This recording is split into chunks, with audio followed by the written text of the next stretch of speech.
Bonjour bien-aimés dans le Seigneur, jeudi matin, nous voulons continuer nos enseignements du livre de 2 Pierre et nous sommes au chapitre 2. Nous voulons lire les 10 premiers versets du chapitre 2. 2 Pierre, chapitre 2, versets 1 à 10. Il y a parmi le peuple de faux prophètes. Il y aura de même parmi vous des faux docteurs qui introduiront des sectes pernicieuses et qui, régnant le maître qui les a rachetés, attireront sur eux une ruine soudaine. Plusieurs les suivront dans leur dissolution et la voix de la vérité sera calomniée à cause d'eux. Par cupidité, ils trafiqueront de vous au moyen des paroles trompeuses, eux qui menacent depuis longtemps la condamnation et dont la ruine ne sommeille point, Car si Dieu n'a pas épargné les anges qui ont péché, mais s'il a précipité dans les abîmes de ténèbres et les réserve pour le jugement, s'il n'a pas épargné l'ancien monde, mais s'il a sauvé Noé, lui, huitième, ce prédicateur de la justice, lorsqu'il fit venir le déluge sur un monde d'impieux. S'il a condamné à la destruction et réduit en cendres les villes de Sodome et de Gomorrhe, les donnant comme exemple aux impieux à venir. Et s'il a délivré le juste Lot, profondément attristé de la conduite de ces hommes sans frein dans leur dissolution. Car ce juste qui habitait au milieu d'eux, tourmentait journellement son âme jusqu'à sous, à cause de ce qu'il voyait et entendait de leurs œuvres criminelles. Le Seigneur s'est délivré de l'épreuve les hommes pieux et réservé les injustices pour être punis au jour du jugement. Ceux, surtout, qui vont après la chair dans un désir d'impureté et qui maîtrisent l'autorité. Audacieux et arrogants, ils ne craignent pas d'injurier les gloires. Amen. Il y a parmi le peuple des faux prophètes. Il y aura aussi parmi vous des faux docteurs qui introduiront des sectes pernicieuses. Bien-aimés, il y a beaucoup de choses qui se passent dans notre monde aujourd'hui. Nous vivons un monde très accéléré où chacun essaie par tous les moyens de profiter de l'autre. En tout cas, dans la majorité des cas. Il y a des gens qui arrivent au nom du Seigneur avec des fausses doctrines pour nous attirer vers eux. Ils nous promettent le mariage pendant qu'eux-mêmes ne se marient pas. Ils nous promettent la richesse pendant qu'eux-mêmes sont pauvres.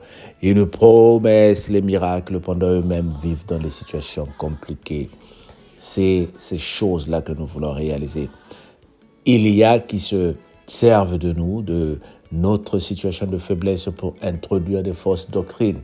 Et aujourd'hui, il y a plusieurs doctrines dans la vie aujourd'hui. Pourquoi toutes ces choses-là? Mais c'est parce qu'elles ont été prédites par le Seigneur. Le Seigneur, il est en train de nous rappeler ici, il y a le jugement pour chaque chose. Il n'a pas épargné le monde lorsqu'il a décidé de faire tomber le déluge au temps de Noé. Noé était le seul qui était sauvé avec sa famille. Il n'a pas épargné Sodome et Gomorrhe lorsque il a sauvé Lot et ses 2 filles, parce que c'était un monde qui vivait dans l'impudicité, qui vivait dans la pagaille, qui vivait dans le péché. Alors tu vas me demander, mais avec tout ce qui se passe, les atrocités, les guerres et les tueries, pourquoi Dieu n'agit pas? Nous sommes en train de vivre ce qu'on appelle le temps de grâce. Le temps de grâce qui nous a été donné par le Seigneur Jésus-Christ. Le Seigneur s'est délivré de l'épreuve des hommes pieux et réservé les injustices pour être punis au jour du jugement. Nous sommes en train de vivre le temps de la grâce. Mais ce temps de la grâce ne veut pas dire qu'il est éternel. Le temps de la grâce, c'est le temps où toi et moi nous sommes en vie. C'est le temps où toi et moi nous avons la grâce ou encore la chance de demander à changer, de revenir vers le Seigneur. Bien-aimé, ne te fie pas à ce que tu es en train de voir.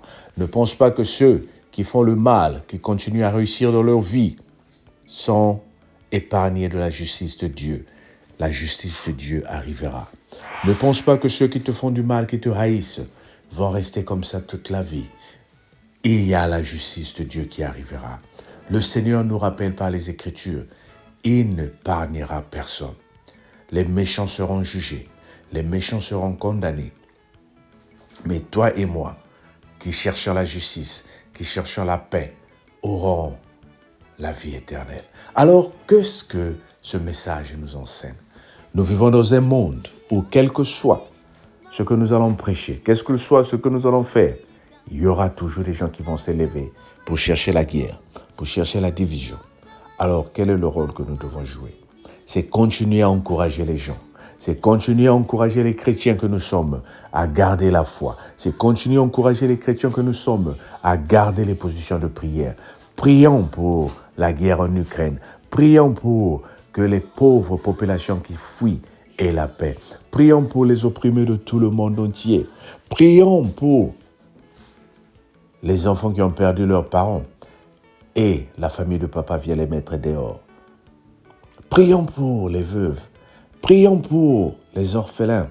Prions pour les opprimés. Il y a des gens qui sont exploités. Il y a des gens qui sont maltraités. Peut-être toi-même aussi tu as été déçu. Peut-être toi-même aussi tu as fait confiance à une personne à qui tu as donné de l'argent, qui s'est enfui, qui t'a escroqué. Et cette personne peut être ton parent qui est au pays. Prie pour cette personne, que le Seigneur rencontre cette personne. Que le Seigneur rencontre cette personne pour qu'il commence à réaliser qu'il est en train de commettre le mal, pour qu'il se repentisse.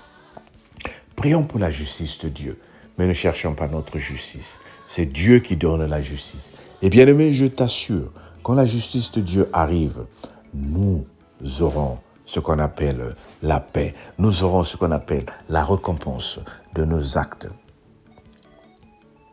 Alors, je vais conclure avec le verset 10. Ceux surtout qui vont après la chair dans un désir d'impurité et qui méprisent l'autorité, audacieux et arrogants, ils ne craignent pas d'injurier les gloires. Il y a des gens qui sont dans ce monde-là, qui ne craignent pas de t'insulter, qui ne craignent pas de humilier le nom de notre Seigneur Jésus-Christ. Mais le nom de notre Seigneur Jésus-Christ est au-dessus de tout nom. Rappelle-toi seulement, ceux qui chiffonnent, ceux qui te maltraitent, un jour vont s'agenouiller devant le nom du Seigneur Jésus pour dire « Seigneur, pardonne-moi ». Oh bien-aimé, continue à prier pour ceux qui te maltraitent. Continue à prier pour ceux qui te font du mal.